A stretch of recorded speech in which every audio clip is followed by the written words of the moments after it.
Hi, welcome back to the channel.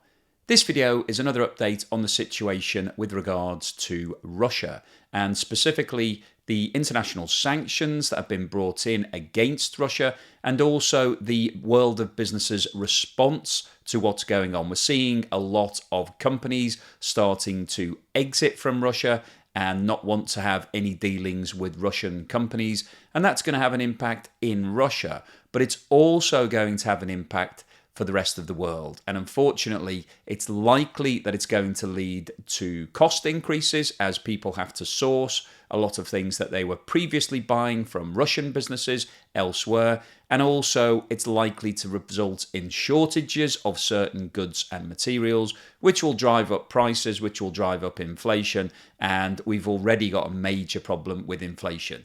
So in this video, I'm going to give you an update with regards to what's happening with the ports. So I talked in a previous video about airspace, and a lot of the countries around the world had started to ban Russian aircraft from its airspace, and we're now seeing a similar sort of response with regards to shipping and ports. So I'll go through that update. I'll then talk specifically about shipping and cargo transportation, because that's another area that's come into focus today. I'll then give you an update from the two other oil super majors who I didn't cover in the previous video because there was no response from them at that point. But we've now got an update from Exxon and Total Energy. So I'll tell you exactly what they are doing with regards to this crisis. I'll then provide you with an update on the US's position with regards to airspace, and we'll look at a few specific companies who've come out and made some statements. So Apple and Ford and Dell and Nike have all stated what their position is. And then briefly, I'll touch upon Ukraine itself in terms of what's happening with regards to a lot of companies that are based in Ukraine and also the Ukrainian exports. And then finally, I'll wrap up with my summary as to what I think the implications of all of these new developments are in terms of global trade, the economy, and the likelihood that this will result in a new global financial crisis and recession. So before we get into all of that, if I could ask you at some point during this video to give me a thumbs up if you're enjoying the content, and please subscribe if you haven't done so already. And don't forget, I always include chapters in my videos, so if there's a section that you're not that interested in, it's really easy to skip over it and move on to the next topic. So as you'll know if you follow the channel, Russian aircraft have been banned from a lot of airspace all around the world. All of the EU have banned Russian aircraft, as have Canada, and that is hurting the Russian airspace industry. But we're now starting to see a response on the ports side of things. So far, the UK and Canada have banned all Russian shipping from docking in any of its ports. So essentially what this does is it prevents Russian exports of predominantly oil and liquefied natural gas from being able to be delivered into the UK and Canada. So essentially this is preventing Russia from exporting its main two products. This is what Russia relies upon for a lot of its revenue. It's a very oil and natural gas rich country, and it exports the vast majority of its output globally. So being banned from ports would be a major issue from Russia. Now at the moment, the EU, which is Russia's biggest trading partner collectively, have not introduced a ban, but individual countries within the EU are all calling for a ban. So France have said that they're considering a ban, as have Spain and a variety of other countries. So it looks quite likely to me that the EU will follow the UK and Canada and will introduce a ban. Once they do that, this is going to have major ramifications for Russia, but it's also going to have major ramifications for the price of oil and natural gas. Russia supplies a large percentage of the supplies to the EU. So banning Russia will hurt Russia for sure, but it will also hurt the rest of the world because it's going to force up the price of these essential materials globally. So I think that's why the EU is taking its time making a decision on this ban, because it knows that as soon as that ban is introduced and formally in place, then we are going to see oil prices and natural gas prices go up even higher. We've seen oil spike above $100 per barrel, but I think once this ban is cemented and in place, then we could see it going much, much higher than it is right now. Separate from the ports ban, we do have some shipping issues that are already starting to impact on global trade and the movement of goods and products to and from Russia. Sovcomflot is Russia's largest shipping business. It moves a lot of oil and natural gas, but also is in charge of moving a variety of other goods. And Sovcomflot is one of the companies that has sanctions against it right now. So it was identified as being a key player for Russia. And so there is now an embargo on all of its ships, including any ships that it also has a relationship with. So it doesn't have to be a ship that's directly owned by Sovcomflot. And we've seen an instance just recently where the French authorities seized the ship that was travelling in the English Channel because it was operated by this company. So we've already got a ban that's in place that will be impacting on the amount of oil and natural gas that can be offloaded into any port around the world. So although we don't have the port ban in place right now in Europe, it is effectively stopping a lot of that transportation because of the sanctions against this company. In addition to that ban, we've got some specific news from 3 of the major container companies. So shipping containers are the way of transporting most goods and products around the world. These things are massive, and companies load up their goods and products into the containers, and then they are moved by crane onto cargo ships and then transported all around the world. And Russia is a big importer and exporter of a variety of different goods and products. 3 of the major shipping companies, Maersk, Hapag-Lloyd and MSC, have all announced that they have stopped dealing with Russia. So this is both imports and exports to and from Russia. So without any access to those companies, that means that Russia is now cut off in terms of its international trade. So that's bad news for Russia, but as I keep repeating on these videos, it's also bad news for the rest of the world, because Russia is a big importer. If you follow my videos, you'll know that I recently posted on this topic, and it imports around about $300 billion worth of goods every single year. It also exports over $450 billion worth of goods. So cutting off this trade will mean that a lot of companies that sell goods into Russia will no longer have access to that market. And that lost revenue and profit could mean a reduction in the number of employees, and therefore we'll see that ripple effect going all around the global economy. In my previous video, I provided details on Shell and BP's announcements that they were exiting all of their operations from Russia. And this was quite big news. Shell had around about $3 billion worth of assets on its balance sheet that it was disclosing in Russia, and BP had a much larger exposure. It owned 19.75% of Rosneft, and that equated to about a $25 billion investment. So those companies are both walking away from those investments. There's no details on how they're going to do that, whether they're trying to sell those stakes or whether they're literally going to write off their full investment. The 2 remaining super majors that have significant investment in Russia are ExxonMobil and Total Energy. ExxonMobil is an American multinational business, and it has just announced that it is exiting from Russia and halting all future investment. And Exxon has around about $4 billion worth of assets currently located in Russia. Now this is really big news because Exxon has been working in Russia since 1995 and established its operations on Sakhalin Island in 2005. And Sakhalin Island is a huge island off the east coast of Russia. And this is an oil-rich area. And Exxon has set up 3 different sites which it operates and where it drills for oil. Now, Sakhalin Island is relatively close to Japan, and the operations that Exxon has on the island are in conjunction with Rosneft, the large Russian oil developing business, and 2 other Japanese companies.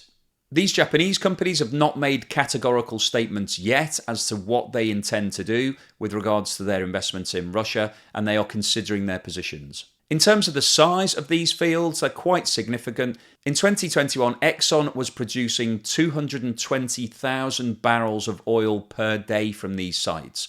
And when you think about $100 per barrel, that equates to around about $22 million worth of oil coming out of the ground every single day. Exxon hasn't given a formal timetable for its exit, but it's already started evacuating all of its employees from Sakhalin Island. In addition to the 3 oil development sites that Exxon has, it's also been investing into the new liquefied natural gas plant that's being set up on Sakhalin Island. It's referred to as Sakhalin 2. So this is a big blow for Exxon. It's not massive in terms of the value of the business, and when you look at $4 billion, it's a relatively small part of Exxon's assets. But going forward, the reserves that this island has are significant. This would have provided Exxon with revenue and profit for at least the next 20 to 30 years. So by upping sticks and leaving Russia entirely, it's leaving behind a lot of value. When you're working in the oil industry, there is a lot of cost that's incurred up front. Obviously, it's very expensive to set up drilling facilities and refineries and plants. And once that's done, then you sit back and watch the profit start to come through. So Exxon have been through the heavy lifting phase of this project. They started it in 2005, so we're 17 years into this. So this is now the cash cow stage of this development for the business. So it must be quite sickening for the management team of Exxon to have to walk away. Obviously, there are political issues, and I'm not going to get into those debates in this video. But from a business point of view, this is a bad time for Exxon to be walking away, because all the hard work's been done, everything's set up. It's now just at the very profitable stage for the business. So disappointing for the management team of Exxon. And I'm sure similarly with the liquefied natural gas plant, a lot of investment has already gone into that plant, and it's getting to the stage where they will start producing gas. And there is massive demand for liquefied natural gas from China and Japan and various other countries around the world. So again, this will hurt Exxon going forward. It may only be a relatively small part of their business today, but this would have produced lots of profit for a long period of time for the company. Total Energy is a French business that has significant operations in Russia. And the news from Total Energy has been relatively surprising. They have announced that they will no longer be investing in any new projects in Russia. But unlike the other 3 majors who have interests in Russia, they have not advised that they're pulling out of the country. So they're continuing with their investments, and they're continuing with their existing operations. Now, the reaction to this announcement has been fairly critical around the world. We're seeing all other major companies pulling their operations from Russia. Nobody wants to have future dealings with any of these Russian companies. But all Total Energy have stated is that they will no longer be investing any more money into Russia. So they want to keep what they've got. And I think this is a reflection of the fact that Russia is a major part of Total Energy's business. The Russian fields equate to 24% of Total Energy's current reserves. And last year, Russian output equated to about 17% of the total revenues for the group. Total Energy also has a 19.4% share in Novatek, which is the largest Russian producer of liquefied natural gas. So what we're seeing now is a conflict within Total Energy between their economic requirements and their political position. So they've decided that the economics are too important to the company to be able to walk away from their Russian investment. The US has now joined the EU and the UK and Canada in banning all Russian aircraft from its airspace. So all commercial flights have now been cancelled between the US and Russia, and no flights coming out of Russia will be able to travel across US airspace. Russia will no doubt impose an immediate counterban on the US, preventing any US aircraft from entering its airspace.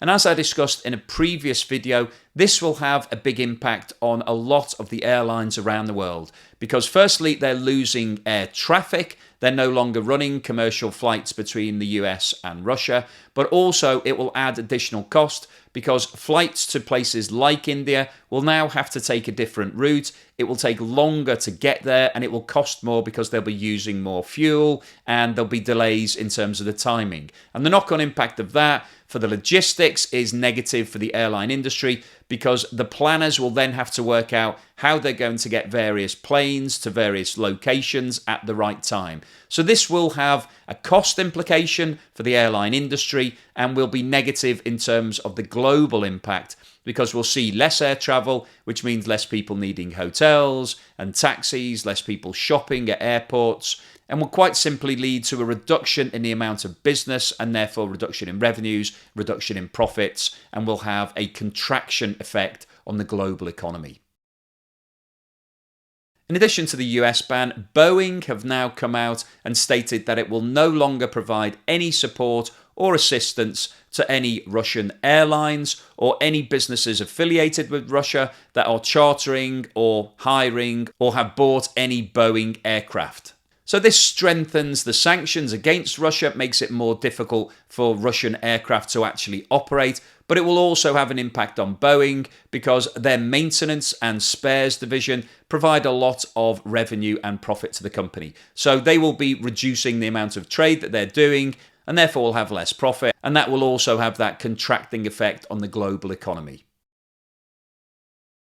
We're seeing more and more announcements from businesses who are advising that they are no longer wanting to deal with Russia and that they are suspending all of their Russian operations. So Ford have now announced that all of its plants in Russia have been suspended. Ford started winding down its Russian operations in 2019, but it still has a relatively significant amount of employees who are working on truck manufacturing. This is no longer a major part of Ford's overseas operations, and last year Ford sold around about 22,000 vehicles directly into Russia.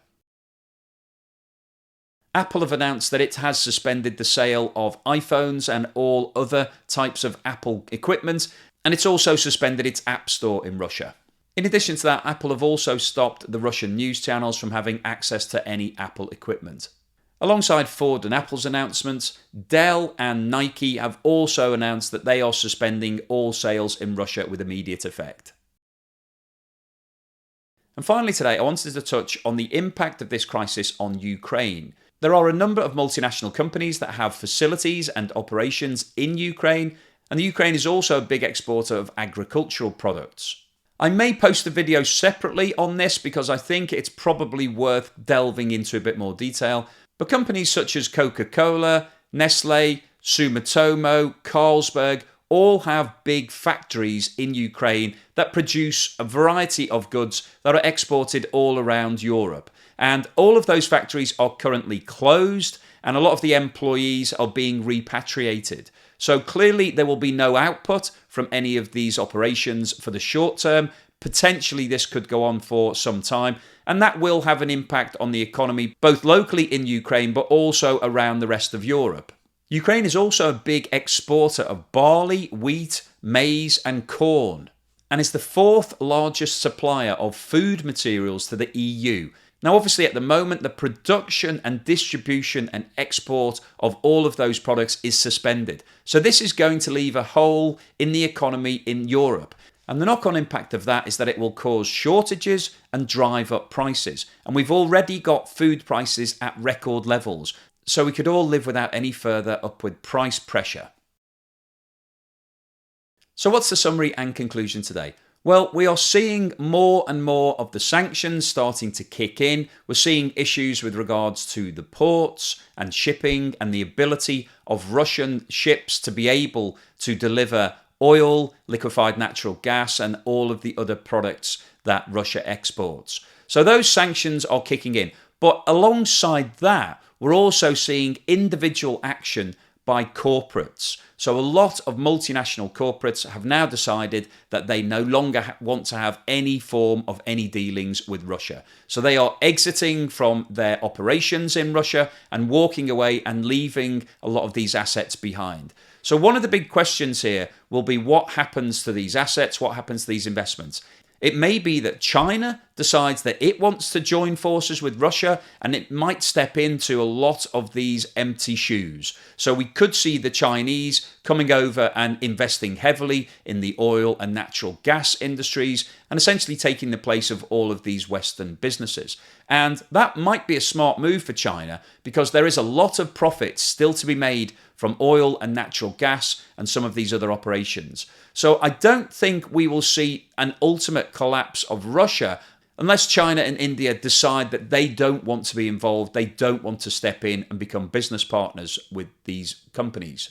But what we are definitely going to see in the short term is an increase in prices. We will see shortages of a variety of goods, predominantly oil and natural gas. If all of the ports do close to Russian ships and nobody is allowed to accept delivery of any of these items, then it will definitely drive up the prices globally because the EU and the UK will then have to source more oil and liquefied natural gas from the rest of the world. So that's potentially good news if you're a company sitting somewhere in the rest of the world with lots of supplies that you can now divert into Europe. But it's bad news for consumers because prices of oil and gas are going to rise rapidly. So we could see oil prices getting towards $200 a barrel at some point during 2022 if all of this Russian oil is embargoed and nobody wants to take it. So that will then have a direct knock-on impact